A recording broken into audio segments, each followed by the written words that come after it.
Whenever we use the word I, the paradox of it is God inside of you that is the I, that is what is perceiving your sense of self, your sense of other, person, place, or thing.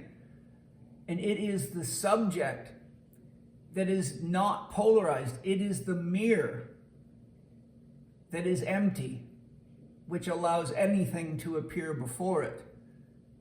So the strange thing is that your mandola exercising is showing you is that to be in the middle, you can't live there. You can try, not too much, not too little.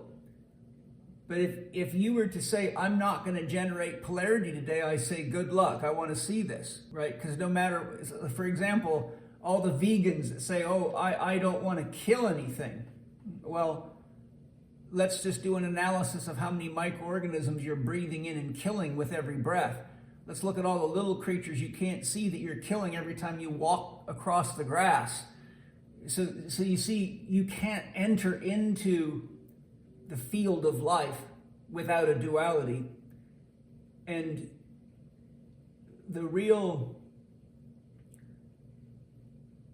challenge of spiritual growth is, how do I be as loving and unconditional in my orientation to life and to people of different beliefs and practices, yet still engage my own life in a way that I can really live and love fully, realizing that that's exactly what God's here to do.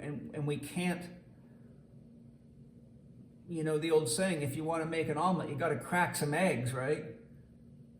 And so, you know, there you go. To feed yourself, you got to kill something. Nobody can stay non-dual, is what I'm saying. I'll give you a simple example, and every one of you can try it right now. Inhalation is positive, exhalation is negative. Well, if you want to be a non-dualist, then stay right between them. See how long you can stay there before you have to create a polarity. You can't. You can't be here and not breathe. And every time you breathe, you're vacillating between a positive and negative polarity, which creates life force energy. No breath, you die. No polarity, you die. Without the electromagnetic field created by breathing, there'd be nothing to anchor your soul in your body.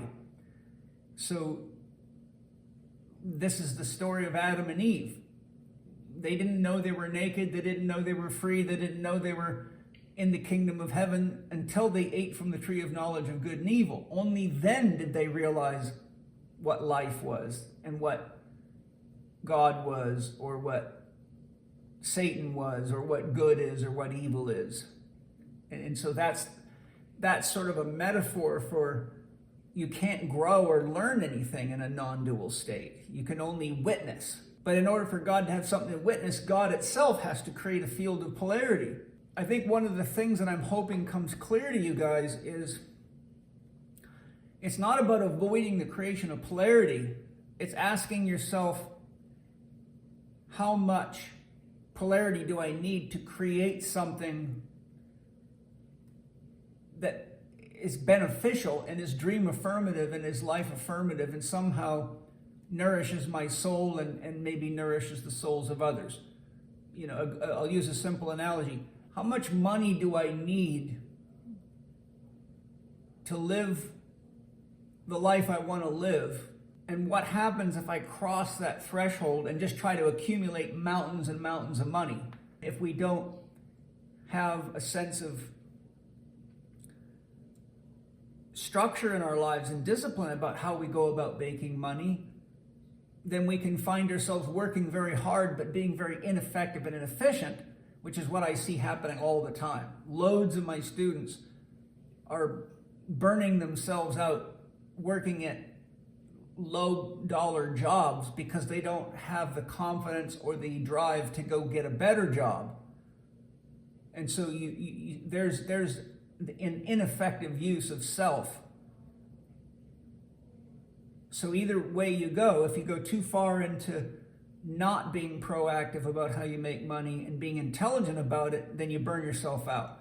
If you go so far into making tons of money that you're driving an amazing car, living in an amazing house in an amazing place, wearing amazing clothes and having amazing toys, but you're surrounded by broken relationships and poor health, you're no better off than the guy who's doing it on the other side of the scale, who's struggling all the time, because you're both struggling all the time. So I'm using that simple analogy to say, since we can't avoid the field of polarity, the question is, how can I generate what I want and what I need in ways that allow me to live?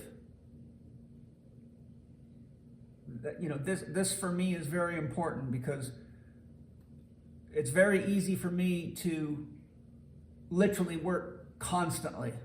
I've got enough to do to work, never stop. And there's been times when I fell into that trap. Penny and Angie and I all work extremely hard.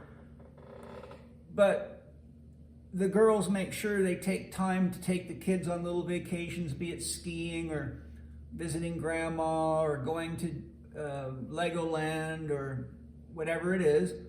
And I take time to paint and to just have a day or two on the weekend where I just try to not have a schedule and not push myself.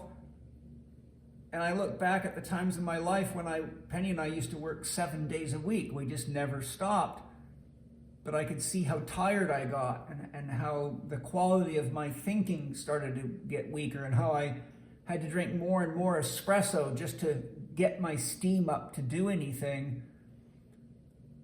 And so for me, it's been a constant struggle to, how do I find that balance? And here I am, 64 years old, and I think I've finally reached a place in myself, and it goes back to something that you'd said, where you have to have boundaries. I have to have boundaries. I have to have boundaries about, the number of people that want to come up here and see me and hang out with me is endless. But I just say no. Because I don't need to be with people. I need to be with myself. These are just examples of why we have to have a really clear sense of what it is that we want to create out of ourselves, for the people we love, with the people we love. What's the best pace to go about it so that we don't end up in a bunch of painful relationship struggles?